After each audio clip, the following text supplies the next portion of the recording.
emosinya kurang stabil.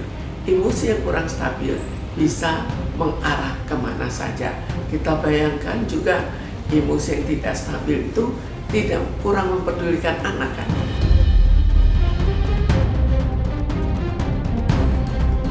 Jadi kalau kita lihat Samendra kan orangnya ya keras dan kemauannya harus dituruti. Lalu berhadapan dengan Ruben yang menuruti, ya tambah lama tambah keras, ya tambah lama tambah keras. Itulah salah satu yang membuat Samendra lebih emosi. Dulu mendapatkan seseorang yang dia anggap dia senangi, yang dia anggap dia cocok, yang dia anggap bisa meningkatkan harga diri dia. Tapi ternyata sebaliknya kan, ternyata semua itu hanya kebohongan.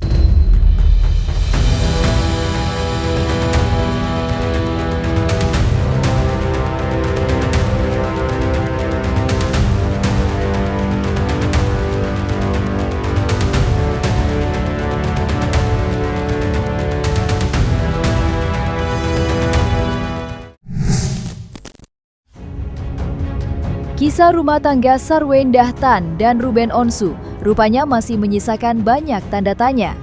Meski keduanya telah lama berpisah, konflik yang kembali mencuat justru membuat kehidupan masa lalu mereka ikut dikulik satu persatu. Salah satunya, setelah Minola Sebayang selaku kuasa hukum, Ruben memperlihatkan rekaman CCTV yang langsung menghebohkan publik. Dalam video tersebut, terlihat Ruben dan Sarwendah tengah berada dalam situasi yang cukup tegang. Bahkan keduanya tampak terlibat adu argumen yang begitu emosional. Kemunculan video ini pun sontak menjadi perhatian, sebab rekaman tersebut dinilai tidak sejalan dengan pernyataan Sarwendah yang sebelumnya menyebut dirinya dan Ruben tidak pernah bertengkar di depan anak-anak maupun keluarga. Menariknya, kondisi tersebut juga ikut mendapat perhatian dari psikolog Mintarsi. Ia mencoba melihat persoalan ini dari sisi psikologis, termasuk membaca kondisi emosional Sarwendah, yang dalam rekaman terlihat begitu larut dalam amarah dan menunjukkan reaksi yang cukup intens. Sekarang orang kalau terlalu emosional, sekali-sekali bisa saja akhirnya tiba-tiba kecewa, tiba-tiba juga memikirkan adanya suatu masalah lain dan akhirnya yang terjadi adalah menangis. Tapi menangis itu bukan terlalu sering. Jadi kita lihat dia kan emosinya tidak stabil. Kalau sekali-sekali marah, sekali-sekali menangis, artinya emosinya kurang stabil. Emosi yang kurang stabil bisa mengarah kemana saja. Kita bayangkan juga emosi yang tidak stabil itu tidak kurang mempedulikan anak kan, sampai anak dibiarkan ya kurang diasuh sebagaimana mestinya.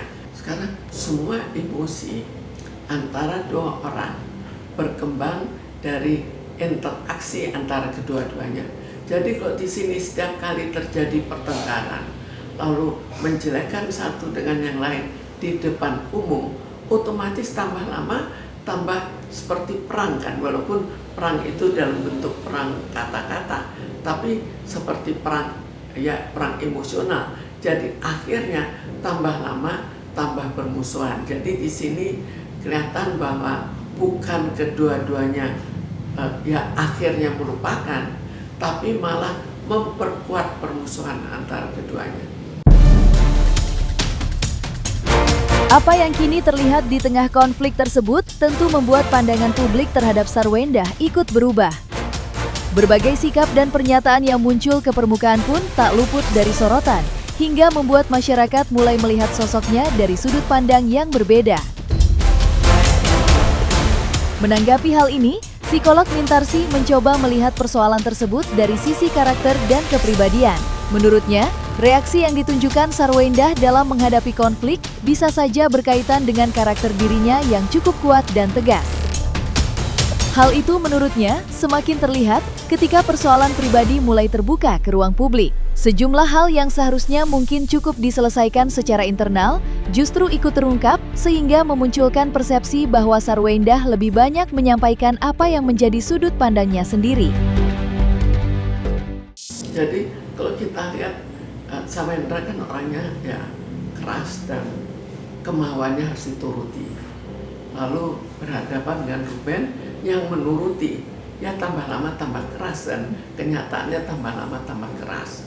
Dan akhirnya juga Sawendra juga dengan perceraian itu bukan sesuatu solusi yang baik, karena kenyataannya juga tambah lama tambah keras gitu kata-katanya, tambah bermusuhan. Jadi permusuhan yang terjadi menandakan bahwa dia tambah lama tambah benci.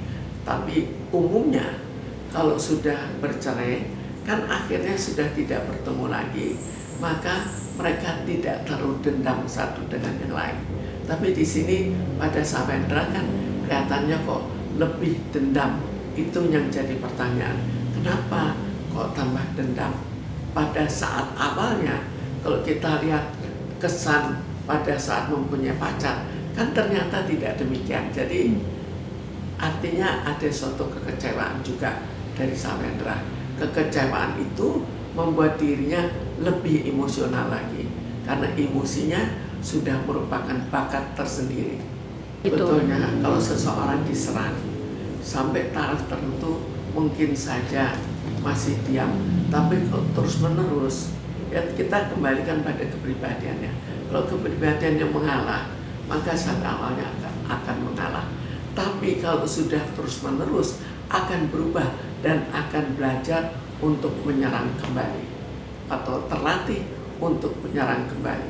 Karena itu kita kembalikan pada kerasnya seseorang. Kalau terlalu keras, ya diapakan pun juga tidak akan berubah. Jadi kalau misalnya kepribadian, karena ini kan dasar kepribadian. Lalu apakah ada motivasi untuk memperbaiki?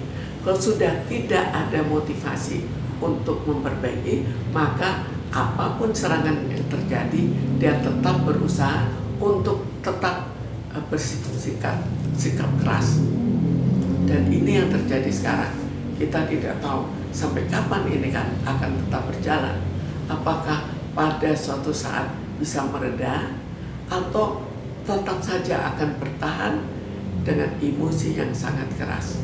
Jadi kalau kita lihat Sawendra keras sekali, lalu kelihatannya lebih mementingkan diri sendiri. Ruben kelihatannya masih mencoba untuk mendekatkan anak. Tapi kalau sudah Ruben tidak bisa mendekati anak, maka akhirnya Ruben juga bisa sedikit melupakan anak atau ya agak melupakan. Dengan agak melupakannya, maka terjadi pembongkaran yang merusak jiwa anak lagi. Di balik panasnya persoalan antara Ruben dan Sarwenda, ada satu sosok yang belakangan kembali ikut menjadi perhatian. Dia adalah Giorgio Antonio, pria yang disebut-sebut kini memiliki kedekatan khusus dengan Sarwenda. Nama Gio sebenarnya bukan kali pertama muncul di tengah polemik keduanya. Sosoknya pernah dikaitkan dengan kisruh yang terjadi, bahkan sempat muncul dugaan bahwa kehadiran Gio menjadi salah satu faktor yang membuat hubungan Ruben dan Sarwenda semakin rumit. Tak heran, ketika Sarwenda belakangan menunjukkan sikap yang dinilai berbeda, publik pun kembali menghubungkannya dengan sosok Gio. Apakah ada pengaruh dari hubungan tersebut terhadap cara Sarwenda menghadapi konflik dengan Ruben? Pertanyaan ini pun menarik perhatian psikolog Mintarsi. Ia mencoba melihat kemungkinan adanya perubahan pola pikir atau sikap seseorang ketika berada dalam hubungan baru. Terlebih, jika orang terdekatnya memberikan pengaruh tertentu dalam menghadapi sebuah persoalan. Biasanya, kalau orang sedang berpacaran, itu pada saat awalnya semua kejelekannya itu ditutupi dan dirinya berusaha untuk memperlihatkan hanya hal-hal positif. Namun kita lebih baik bersikap lebih objektif. Kita lihat semua apa yang dilakukan, apakah jauh lebih banyak kebohongannya. Kita lihat kan terlalu banyak kebohongan yang terbukti. Kalau terlalu banyak kebohongan yang terbukti, jangan akhirnya kita percaya bahwa dirinya mau pasang badan atau apa. Itu tipe orang yang nantinya juga akan banyak berbohong dan mungkin akan menghindar kalau merasakan keuntungan untuk pendekatannya kurang baik. Pacar Jadi serangga karakter itu? pacarnya dari kebohongan, apakah kita bisa menilai seorang pembohong itu orang yang baik? Kalau tidak, ya kita juga jangan percaya pada pacarnya. Dan kalau percaya, ya ketahuilah bahwa setiap kata-kata mungkin saja merupakan kebohongan. Jadi terjadi kekecewaan, dan kekecewaan itu merupakan suatu emosi, maka dia juga lebih emosional terhadap suami yang dulu. Kalau dengan pacarnya, ya, perlu ditinjau kembali. Tapi biasanya kalau sudah sering berbohong, maka kita harus tahu bahwa banyak hal yang tetap merupakan kebohongan. Tapi kalau Samendra sudah sadar bahwa pacarnya ternyata bukan seorang sebagaimana yang dikatakan, maka Samendra harus sadar dan harus memutuskan apa yang dilakukan. Kalau memang dia tidak mau menerima segala segi negatifnya, ya lebih baik pisah saja daripada keadaan berlanjut. Sekarang sebetulnya kan ini pilihan seseorang.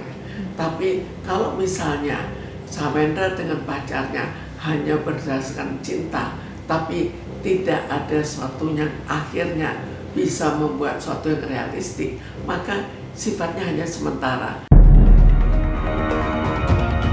Sementara itu, di tengah polemik yang semakin panjang, Ruben Onsu rupanya masih terus memperjuangkan apa yang menurutnya menjadi hak sebagai seorang ayah. Salah satunya adalah keinginannya untuk bisa kembali dekat dan memiliki waktu bersama kedua putrinya, Tania dan Thalia. Pihak Ruben pun masih berpegang pada kesepakatan yang tertuang dalam Akta 39 yang sebelumnya telah mengatur mengenai waktu dan kesempatan Ruben untuk bertemu dengan kedua anaknya. Namun hingga kabar ini mencuat, Ruben mengaku dirinya masih belum bisa bertemu secara langsung dengan kedua putrinya. Kondisi inilah yang kemudian membuat persoalan antara dirinya dan Sarwendah seolah semakin berlarut-larut. Kini, harapan untuk menemukan jalan keluar pun kembali diarahkan pada proses hukum yang masih berjalan. Mediasi lanjutan menjadi salah satu tahapan yang harus mereka jalani, dengan harapan konflik panjang ini bisa menemukan titik temu. Kita lihat, Samendra kan juga tidak mengizinkan bapaknya untuk bertemu dengan anak. Jadi akhirnya tetap tambah lama, tambah membentuk kepribadian yang kurang baik. Karena kalau kita membuat suatu keadaan cinta pada seseorang, tapi bermusuhan dengan seseorang, itu pengaruh terhadap mentalnya itu kurang baik, sangat tidak baik. Dalam hal itu perlu dicoba untuk disadarkan pengaruh terhadap anak di kemudian hari. Dan pengaruh terhadap anak di kemudian hari bisa saja di kemudian hari akan bertentangan dengan ibunya dan mungkin saja akan bermusuhan. Jadi itu semua risiko itu harus diperlihatkan supaya Samendra bisa berubah. Kalau tidak, anak-anaknya jadi kurang baik, kepribadiannya kurang baik. Dan kalau memungkinkan, gurunya pun seharusnya ikut menangani anak-anak ini supaya untuk menetralisir keadaan. Sayangnya guru sekarang itu tidak mau melibatkan masalah emosi atau mental anak dalam pendidikan, tapi terlalu banyak hanya masalah materi dan kepandaian. Ya, sebetulnya hak asuh itu tetap perlu bapak dan ibunya, tapi bukan ibunya dengan keadaan bermusuhan. Kita lihat apakah ibunya memarahin anaknya terus atau bagaimana. Kalau ibunya masih bisa memberikan kasih sayang, maka sebaiknya dia tetap ada, Samendra tetap ada, dan Ruben Onsu juga tetap hadir untuk mengasuh anak. Pasti kita pengen berikan ekspresi mengedepankan estetika dok disampaikan. jelas tadi mendengarkan.